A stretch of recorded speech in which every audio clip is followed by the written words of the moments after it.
இந்த படம் சம்மந்தப்பட்ட நடிகர்கள் டெக்னீஷியன்ஸ் எல்லாம் சிங்கர்ஸ் எல்லாம் அன்பு அவங்கள பற்றி திரும்ப பேச ஆரம்பிச்சா அவங்களுக்கே போர் அடிச்சிடும் இப்போ. ஏன்னா அந்த அளவுக்கு எல்லாரும் பாராட்டிட்டாங்க. தனியாக அப்போ போர் அடிக்க திரும்ப நானும் சேர்ந்து போர் அடிக்க விரும்பலை. நான் படம் பார்த்து முடித்த உடனே மாரி செல்வராஜ் ராம் பக்கத்தில் இருந்தான். ஆனால் நான் மாரி செல்வராஜ் தனியாக கூப்பிட்டேன்.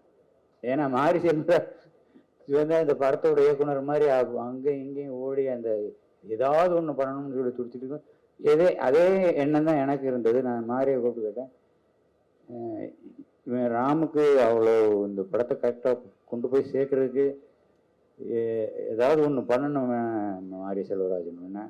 நானும் அதுதான் சார் நினைக்கிறேன். சரி நம்ம என்ன பண்ணலான்னு.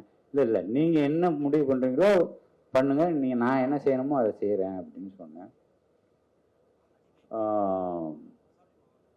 இப்போ நான் இங்கே ஒரு வேண்டுகோளோடு தான் நான் இங்கே வைக்க வந்திருக்கிறேன். விமர்சகர்களுக்காக, திரைப்பட விமர்சகர்களுக்கு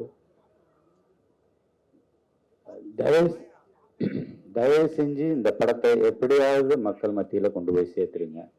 உங்களோட பாதம் தொட்டு நான் வேண்டி வணங்கி கேட்டுக்கிறேன். ஏன்னா ராம் மாதிரி ஒரு இயக்குனர் வந்து நமக்கு வேணும், நம்ம தமிழ்நாட்டுக்கு வேணும். இதை தவிர வேற என்ன சொல்றதுன்னு எனக்கு தெரியல. அந்த படம் அவ்வளோதும் பாய்ஸ் நல்லா அதிகமாக பேச வரல. எல்லாருக்குமே இந்த படம் சம்மந்தப்பட்ட எல்லாருக்குமே என்னுடைய வாழ்த்துக்கள். நன்றி.